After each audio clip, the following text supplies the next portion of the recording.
अभी हम मौजूद हैं राजद कार्यालय में, जहां पर देखिए हमारे साथ बीएसएससी के छात्र मौजूद हैं। ये 2014 से लगातार प्रयास कर रहे हैं कि उनका जॉब हो जाए। क्या कुछ परेशानी है? आज ये तेजस्वी यादव से मिलने के लिए आए थे, नेता प्रतिपक्ष पहुंचे थे कार्यालय और बैठक कर रहे थे। इसी दरमियान देखिए छात्रों से हम बात करेंगे, क्या कुछ समस्या इनकी। क्या नाम हुआ आपका? आनंद कुमार। आप लोग बीएसएससी के छात्र हैं? जी। क्या है पूरा मामला, तफसील से बताएं। मामला ये है कि 2014 में ये बहाली प्रक्रिया शुरू हुई थी जी। और जब विज्ञापन आया था तो उसमें ये कहीं ये जिक्र नहीं था कि जब बहाली की अंतिम प्रक्रिया अंतिम चरणों में आएगी तो उस समय आपको 2014 के पहले कहीं नॉन क्रीमिलियर सर्टिफिकेट जो ओबीसी के लिए होता है वो चाहिए होगा। ये कहीं भी नोटिफिकेशन में नहीं था कि अंतिम तिथि के पूर्व कहीं चाहिए। और अभी जब 8 साल बीत चुका है, जब काउंसलिंग दिसंबर 2021 में शुरू हुई तो 3 दिन पहले यानी कि 11 दिसंबर 2021 को ये नोटिस दिया जाता है कि आपको नॉन क्रीमिलियर सर्टिफिकेट जो है 2014 के पहले का ही होना चाहिए, जबकि इसका विज्ञापन में कहीं भी जिक्र नहीं था। जिसके कारण से हम लोग नया सर्टिफिकेट ही बनवाए, जिसके कारण से आज 3 से 4 हज़ार बच्चे सीधे तौर पर ओबीसी के बच्चे बाहर होने के कगार पे खड़े हैं। इसलिए हम लोग यहाँ आज माननीय प्रतिपक्ष नेता तेजस्वी यादव जी से मिलने आए। आपने कहा नोटिफिकेशन में नहीं बताया गया था, तो गैर संवैधानिक हो गया ये बिल्कुल, फिर? देखिए आप नोटिफिकेशन भी देख सकते हैं। नोटिफिकेशन में आप लास्ट का पैरा देखिए। नोटिफिकेशन में कहीं भी डेट का जिक्र नहीं है, कहीं भी इसमें जिक्र नहीं है। लेकिन आप एक नोटिस देखिए। नोटिफिकेशन ये नोटिस है 11 दिसंबर 2021 का, जिसका पैरा नंबर 3 में पढ़िए। साफ साफ दिया गया है कि 31/10/2014 के पहले का आपको नॉन क्रीमिलियर सर्टिफिकेट चाहिए, लागू हो। जो भी हो। ये आपका ओवर एज वाले के लिए था, जो अच्छा, 2016 में फॉर्म भरे तो उनके लिए था। जी। बाकी सारे बच्चों के लिए 2014 था। तो उसके पहले का नॉन क्रीमिलियर सर्टिफिकेट कहाँ से हम लोग लाएंगे, जबकि इस सेम नोटिफिकेशन सेम डेट में बिहार सचिवालय सहायक का विज्ञापन आया था। उसमें भी सेम नोटिफिकेशन था, उसमें भी जिक्र नहीं था। लेकिन उन लोगों का 2018 में नया नॉन क्रीमिलियर सर्टिफिकेट लेकर के ज्वाइन करा दिया गया। लेकिन हम लोगों के साथ ऐसा नहीं किया जा रहा। हम लोग के साथ कहा जा रहा है कि नहीं, हम जो है इसमें नहीं लेंगे।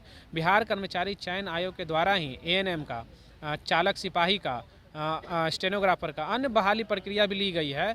पुरानी वैकेंसी वो भी थी, लेकिन उसमें भी नया सर्टिफिकेट लेकर के जो है उन लोग को ज्वाइन करा दिया गया। लेकिन हम सिर्फ यही एक बहाली है जिसमें बिहार कर्मचारी चयन आयोग जो है मानने को तैयार ही नहीं है कि हम नया सर्टिफिकेट लेकर आप लोगों के लिए दोहरा मानक क्यों स्थापित कर रहे हैं फिर भी? अब ये तो आयोग के अध्यक्ष से ही आप पूछ सकते हैं। उसका जवाब तो सिर्फ और सिर्फ उन्हीं के पास है, वही जवाब दे सकते हैं। बीएसएससी के अध्यक्ष से बात हुई इसको लेकर के? बिहार एसएससी के अध्यक्ष से तो हम लोग वर्षों से इंतजार में है कि हमसे वो मुलाकात करें, ताकि हम अपनी बातों को अच्छी तरीके से उनके सामने प्रस्तुत कर सकें, ताकि हमारी समस्या को समझ पाएँ।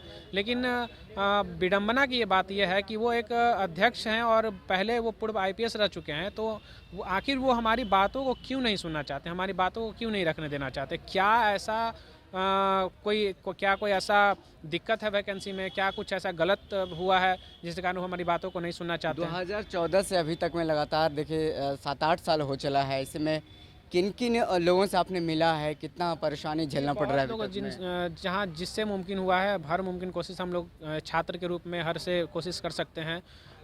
लेकिन हमारे साथ एक मुश्किल ये भी है कि हम लोग डायरेक्ट मुख्यमंत्री से नहीं मिल सकते हैं, क्योंकि हमारे पास कोई ऐसा नहीं है कि हमारे पास सीधा मुलाकात करा सके। तो हमारे पास एक जनता दरबार तो जा सकते। दरबार में भी हम लोग ने काफ़ी एप्लीकेशन दिया था ऑनलाइन, जिसका सब एप्लीकेशन दिया जाता है जनता दरबार में जाने के लिए, वो भी उसको एक्सेप्ट नहीं किया जाता, उसको भी खारिज कर दिया जाता है। तो वहाँ से भी हम लोगों को कुछ हासिल नहीं हुआ।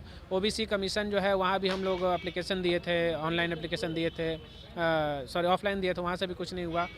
मानवाधिकार आयोग में हम पर्सनली व्यक्तिगत तौर पे एक आवेदन दिए थे, जिसमें भी बस यही कहा गया है कि 8 सप्ताह में जवाब आयोग को द्वारा दिया जाएगा। तो आयोग का मनमाना रवैया तो आप जान ही रहे हैं कि आयोग अपने हठधर्मिता पे अड़ा हुआ है और वो मानने को तैयार नहीं है। नेता प्रतिपक्ष तेजस्वी यादव से मुलाकात करने आए हैं, क्या लगता है विधानसभा में मुद्दे को उठाएंगे? क्या कुछ बातें हुई है? देखिए, वो मीटिंग से जा रहे थे तो हम लोग काफ़ी प्रयत्न करने के बाद वो हमारे बातों को, हमारे जो आवेदन पत्र था उसको ले लिए हैं और बोले हैं, आश्वासन तो ये मिला है कि हम इसको देखेंगे। और चूँकि ये हमारे बिहार के नेता प्रतिपक्ष हैं, तो मुख्यमंत्री के बाद एक विपक्ष के रूप में ये अहम भूमिका निभाते आए हैं और आगे भी निभाएंगे। और हमें पूरा उम्मीद है कि ये हमारी बातों को अच्छे जगह पे ऊपर के प्लेटफॉर्म पे रखेंगे और हमें न्याय जरूर मिलेगा। बिल्कुल, तो साफ तौर पे आपने देखा कि बीएसएससी के छात्र हैं ये लोग, 2014 से लगातार प्रयास कर रहे हैं कि इनका जो मामला अटका हुआ है ओबीसी का जो सर्टिफिकेट है वो उसको लेकर के, जैसे में देखिए लगातार छात्र परेशान हो रहे हैं। आज नेता प्रतिपक्ष तेजस्वी यादव से मुलाकात करने के लिए राजद कार्यालय पहुंचे थे। नेता प्रतिपक्ष ने आश्वासन दिया है कि उनके काम को सुना जाए, उनका जो लगातार परेशानी हो रही है उनको सुना जाएगा और आगे वो बात उठाएंगे। बहरहाल इस खबर में इतना ही। हमें दीजिए इजाज़त, फिर मिलते किसी बड़ी खबर के साथ। तब तक के लिए धन्यवाद।